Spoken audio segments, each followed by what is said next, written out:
Planet Vegeta was on the brink of death. Raditz and Bardock stared into the deepness of space from their spaceship. How did they get here? Well, months before Frieza had decided to blow up Planet Vegeta, they had decided to flee in a spaceship. The other Saiyans bought them time. They thought their new king should at least survive Planet Vegeta's destruction.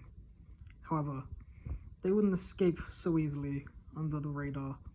After all, Frieza would make sure to later spin the story and tell Vegeta that his father had been killed by Raditz and Bardock, for they had to claim his title as king. Oh, he'd love telling that to Prince Vegeta. Where they were going, they weren't sure. They just knew they had to escape the destruction of Planet Vegeta, and at some point find Kakarot. However, their journey would take them to a planet not known to them. It was green, with a blue sky. It was Earth. Bardock scouted and went off. He could sense that it was his other son, Kakarot. He rushed to where it was, and he had met an old man called Gohan. Gohan explained to Bardock that he'd been keeping an eye on the kid whilst he'd landed on this planet. Bardock thanked him for this, and told Raditz that they would stay here for a while until he was able to build the ship up, train more, and then go kill Frieza. Time passed, and the trio of Saiyans, Bardock, Raditz, and Kakarot, trained on Earth. Despite the fact that Raditz did not find these humans very pleasing to him, and constantly reminded Bardock that they should just kill them, but Bardock simply refused. He thought there was no need to kill the humans.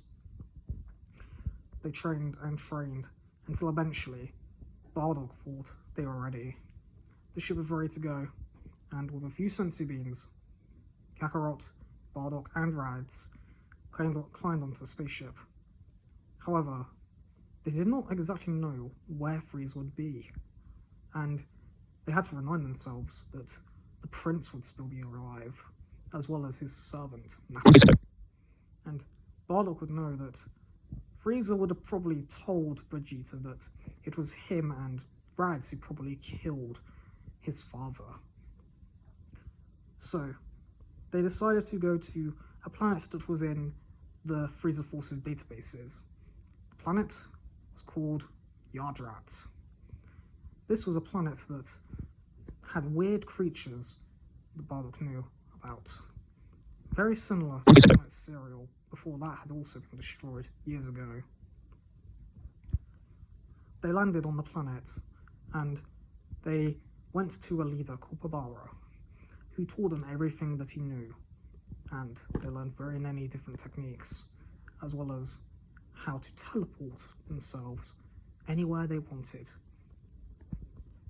Raditz then could sense nearby, on a distant planet, two beings that felt similar like Saiyans. He teleported there and found two mysterious Saiyans, one with black hair and a scar on his eye, the other a young boy, powerful and strong but timid. "What are you doing here, Colonel Paragus?" said Raditz. Raditz. Nice to see you. How did you get here?" Raditz then explained to Paragus that he was able to teleport thanks to his knowledge of the Yardratian techniques. Paragus then asked what had happened to Planet Vegeta. Raditz then told him that it had been blown up by Frieza years ago. Paragus then asked if the king had survived. Raditz said no, but that his son had. However, Raditz then explained to Paragus that he and the rest of the Saiyans on Planet Vegeta, after King Vegeta's death by the hands of Frieza, had appointed Raditz as king, as they feared that Prince Vegeta would be too young to rule at the time. Raditz is conflicted. On the one hand, he's glad that Vegeta is not around, but he still has envy towards the king. Very well then. Can you take us off this planet? Oh, very well. He then teleported all three of them back to Yardrat, and Raditz then introduced Broly and Paragus to Kakarot and Bardock. They then trained some more, and got back on their ship. Kakarot also got used to knowing Broly, and the two bonded over some training. The Salyans then landed on another planet called Planet Namek. They then sensed that the Frieza Force was here. It seemed that they might have slipped about the Dragon Balls whilst on Earth. And there was one power level that Raditz could definitely sense. Prince Vegeta. Oh, the prince is here. Damn it. Don't worry, Raditz, we can beat him, said Kakarot confidently. Be careful, you two. I don't want you getting killed so quickly. After all, we've got Frieza to take care of, said Bardock. Then, they could also sense that Frieza himself was on the planet. However, they weren't too scared. After all, from all they could sense, he wasn't that much stronger than them.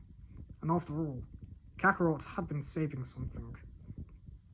A Kamehameha that should be enough power at full power to kill Frieza, hopefully.